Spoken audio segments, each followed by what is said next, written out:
Canadian football is a magic show, a century-old spectacle, grown men battling to cross a line drawn in the dirt. It is a game filled with heroes, great players and great teams, bringing championship pride to their faithful fans. The field is a battleground where skill and determination are the tools of the trade. It is a game that has grabbed the nation by the heart. An annual struggle becomes an epic battle as teams fight for the ultimate glory, the chance to hold the Grey Cup and become forever known as a champion.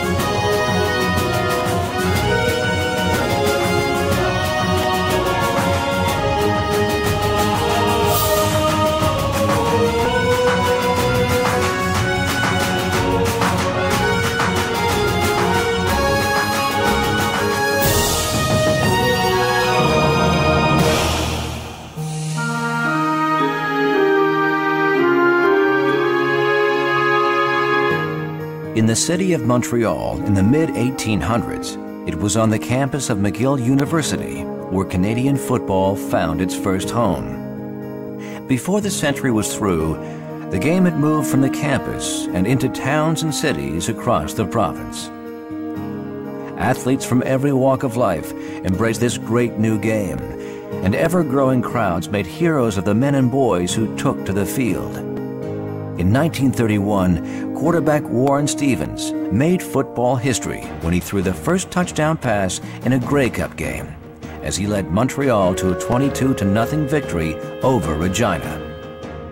While that was Montreal's first Grey Cup, the city had already seen more than a few football teams come and go. Montreal went through a whole raft of names. When they first won the Grey Cup in 1931, they were known as the Winged Wheelers. And then they, over time, they had the Cubs and the Hornets and the Royals, and different names were tried. And it was in 1946 when Lou Heyman and Eric Craddock took over the Montreal club, and they picked the name Alouettes.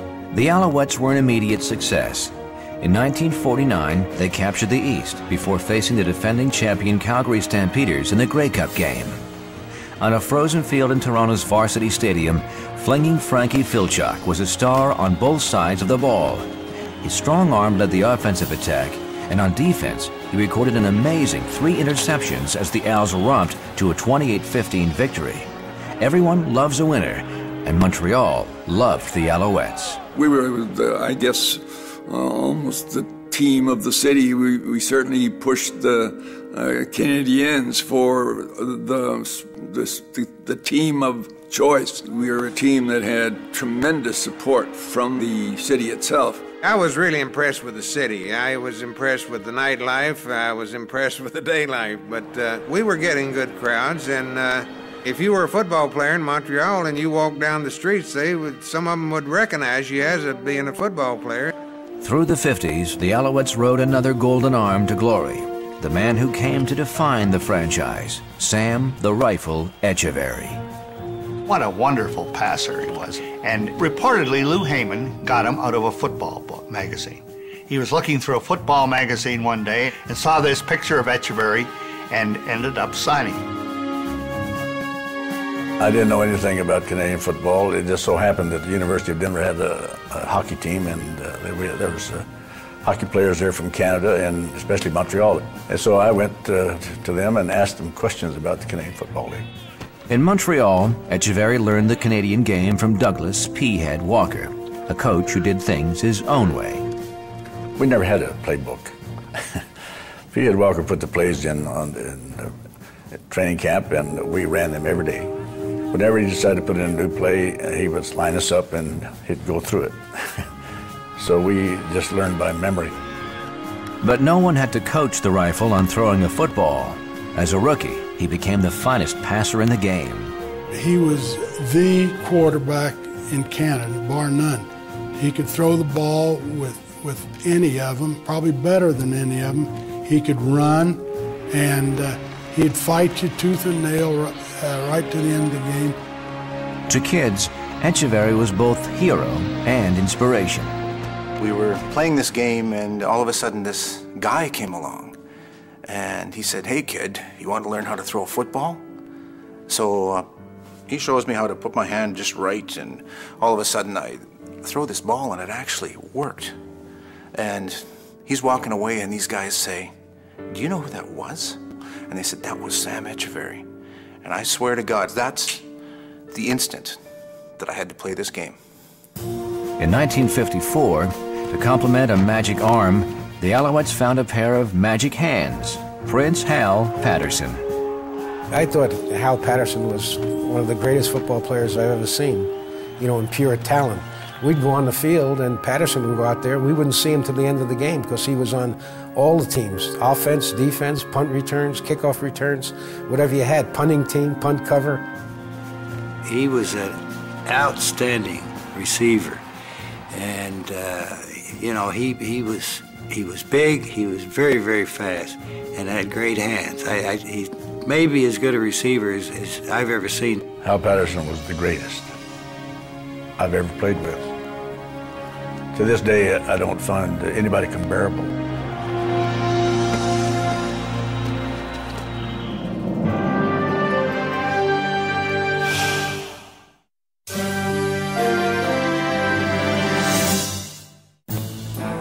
In 1954, the Alouettes laid waste to the Eastern Conference. As the Owls took to the field for the Grey Cup game, Coach P. Head Walker and quarterback Sam Echeverry seemed an unbeatable combination. Edmonton, of course, had been the prohibitive underdog, and Montreal was supposed to just wallop them. And when a team is that big an underdog, that always sort of attracts some attention. We went into that 1954 game, read all the press clippings about the Montreal Alouette team, and saw Red O'Quinn, saw Echeverry, saw Hal Patterson. I wondered anyway how we'd ever beat them. The powerful Montreal offense lived up to their reputation, but Edmonton and their great rookie Jackie Parker continued to battle back. Although playing with an injured shoulder, Parker's clutch plays kept the game in reach. Holding a 5-point lead in the dying minutes of the game, Echeverry put the Owls in scoring position. Victory seemed a certainty as Echeverry called a handoff to running back Chuck Hunsinger. Called an off-tackle play to the left with Hunsinger carrying the ball from the right halfback spot. And anyway, he handed the ball off to Chuck, and he was tackled at the ankles. The first thing I heard was the roar of the crowd, and the next thing I saw was Jackie running down all by himself through to the Montreal goal line. Parker's 90-yard run led Edmonton to an upset victory, but Montreal players insist that the game wasn't lost, but stolen. I will always say that was not a fumble. It was an illegal forward pass, and I'll believe that for the rest of my life. I still to this day maintain that that was not a fumble but a forward pass, and that it should have been called back, and we should have won the game, but I can't rewrite the book. In 1955, Vancouver hosted a Montreal-Edmonton Grey Cup rematch, but Normie Kwong and the defending champion Eskimos were now an even stronger team. While the Rifles set passing records, it was Edmonton who put the points on the board as they recorded a 34-19 victory. Sam Echeverry threw for over 500 yards in that game, and yet they lost the game by a decided margin because the Eskimos were huge defensively, and you could rack up big yardage between the 20-yard lines. But you try to beat that defense from the 20-yard line in, you had big problems. We were a passing team, and we scored very quickly when we had the ball. But against Edmonton, they were a control-type offense, and they rolled the ball on the ground. They threw little short passes, and they maintained possession. 1956 brought a third consecutive Montreal-Edmonton Grey Cup matchup, but this time it was no contest. Although Echeverry continued to rack up the yardage, the Eskimos' defense never faltered. A 50-27 victory made it 3 in a row for the Eskimos, the West's first dynasty. Unable to recover from 3 consecutive Grey Cup losses, the Alouettes began to struggle. In 1960, management did the unthinkable.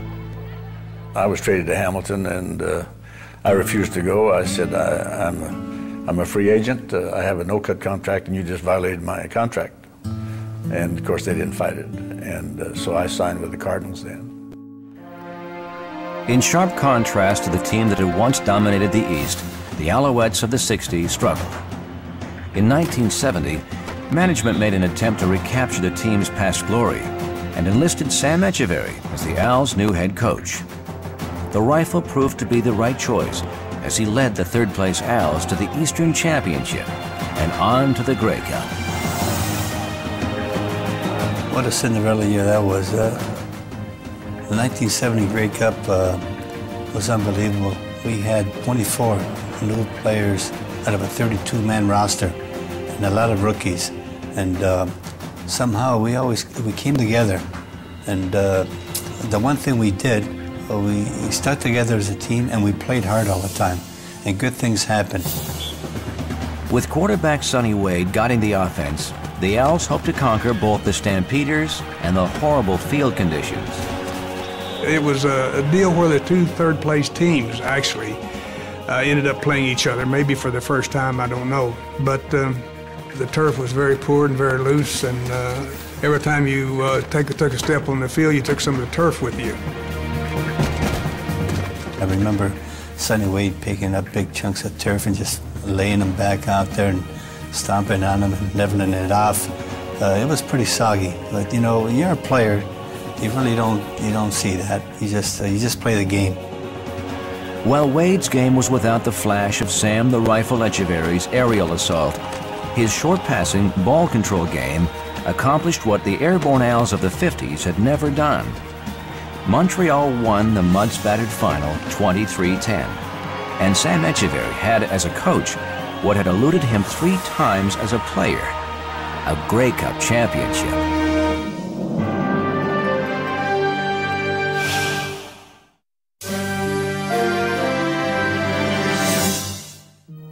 As a coach, Sam Etcheverry never saw eye to eye with management, and the Rifle resigned after the 1972 season.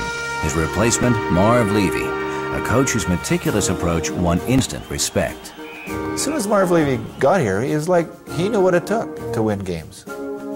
He provided a stability, he provided a sort of an intellectual basis for it. He told people what he was going to do and what was important, how to get it done. I don't know if coaches didn't do that before, but history has shown that he had the right answers. Marv took about 8 of us in a room and said, if you guys play hard, you'll play here as long as you want. Well, no one had ever told me that that could possibly happen to me, so as a youngster you could imagine how euphoric I really was. But Marv created trust, and we all trusted Marv, and we all played hard for Marv. He changed a lot of things about how we did things. Marv was very professional, very well organized, you know, and very methodical in how he operated. He surrounded himself, you know, with good people, had a good scouting system in the States, and, you know, eventually brought some very, very good players. One of the greatest to don an Alouettes uniform was Heisman Trophy winner Johnny Rodgers. Colorful and controversial, the self-proclaimed ordinary superstar lit up the field like none other. He came in with flair, pomp, extravagance, attitude. He was exactly what the CFL needed, and I have no complaints. Johnny Rodgers played hard in practice and on the field. Johnny was such a dynamic runner. He was so electrifying in the fact that he was so quick and whatever. He had exciting moves that, yeah, he opened up the punt return and made everyone realize what a weapon, you know, the kicking game is. Johnny was a great guy, great team player, tough, and for that 4-year period he was with the Alouettes, he was a superstar and added a lot of excitement to the CFL. In 1974, Rodgers sparked the Alouettes to another Grey Cup meeting with the Eskimos in rain-swept Vancouver, where history made them underdogs. We had a good veteran team that had, you know, kind of grown up together under Marv Levy, and, you know, when we went to the game, we were, I guess, lucky to be here, and, you know, but we in our own minds felt, you know, that we could get the job done. Got my first real taste of Vancouver weather because we were there for the whole week, And I don't think the sun didn't shine one day, and I think it rained literally every day for 7 days. We played in the old P&A Stadium, Empire Stadium out there, and it was poured rain. If you fell and slid on your back, you'd go 20 yards. It was really terrible conditions. Despite the slippery turf, Don Sweet was the hero of the day as he kicked a record 4 field goals in a 20-7 triumph. And Marv Levy's Alouettes celebrated a Grey Cup victory. The following season, the Owls again faced the Eskimos in the Grey Cup game. In the numbing Calgary chill, kicker Don Sweet learned how fleeting fame can be. We were in a dogfight out in Calgary, probably the coldest game I've ever played in. 30-mile-an-hour winds, minus 10 or 15. It was unbelievable how cold it was. We had played a great defensive game, and it was 9-7 with a minute to go in the game. A deep pass from quarterback Sonny Wade put Montreal into scoring position. With the ball in the Edmonton 11-yard line, the ever-reliable Don Sweet was called in for the game-winning field goal. But as the Alouettes looked on, a mishandled snap changed the outcome of the game. It was high enough, but it was about a foot wide. And I watched, and there was dead silence, dead silence. And we just didn't say a thing on the bench, not a thing. Like, we can't believe that just happened. And within about 5 seconds, you realize that is the game. It's 9-8. We lost.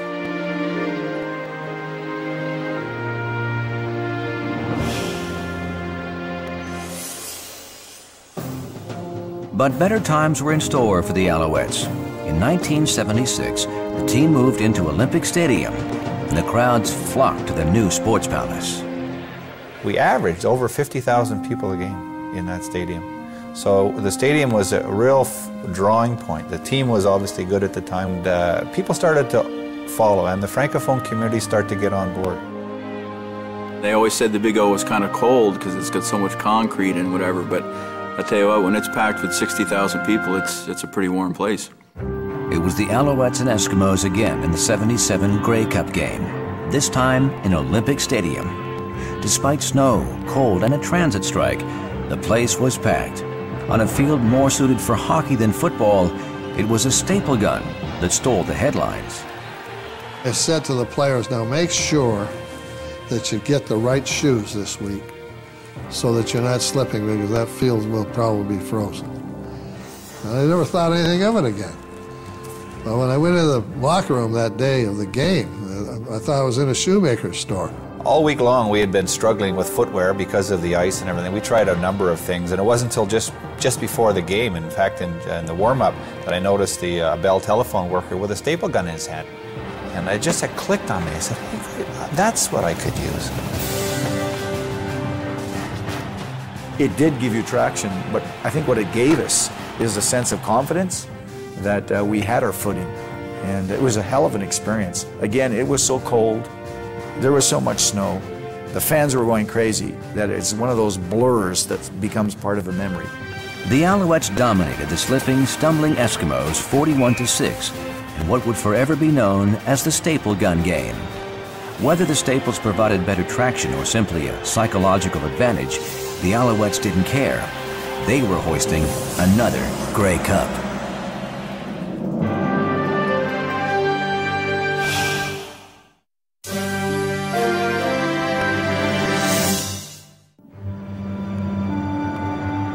In 1978, Joe Scannella took over head coaching duties with the Alouettes. Despite reaching the next 2 Grey Cup games, questionable management decisions and changes in ownership alienated players and fans alike. All of a sudden, things change, and a great franchise started to go, in the wrong direction. Poor decisions were being made, and a once proud franchise that was getting in this middle 60,000 people to a game was now at the point of folding. In 1982, the Alouettes would indeed fold. Renamed the Concorde, the team continued to struggle. In 1986, a return to the Alouettes name did little to revive fan interest, and the lights went out in the Big O. 10 years later, the CFL's American experiment had ended. The powerful Baltimore Stallions were suddenly a team in search of a home. With nothing more than a change in name, the Alouettes were back in Montreal. I've been around the Canadian Football League so long that I've watched Montreal in the 70s when the Big O was rocking with 60,000 people. They had 67,000 at a Grey Cup with the Eskimos, so I've seen Montreal at its best. When Baltimore moved to Montreal and we went to the Big O again and 5,000 people showed up for the games, I didn't think Montreal was a viable market. And all of a sudden, because of a rock concert that was taking place in the Big O, Montreal was forced to shift its game downtown.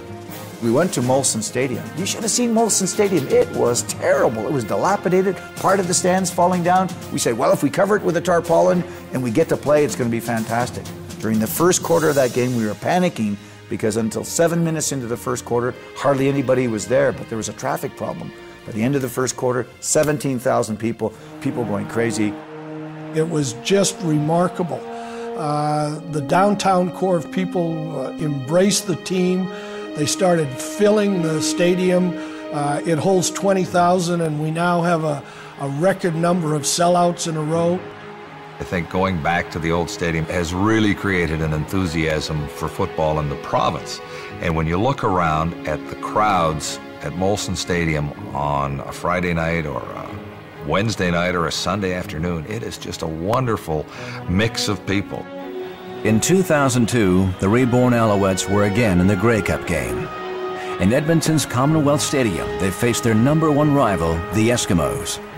MVP quarterback Anthony Calvillo's powerful passing game led the Owls to an emotional 25-16 victory. And so the Montreal Alouettes are more than back in business.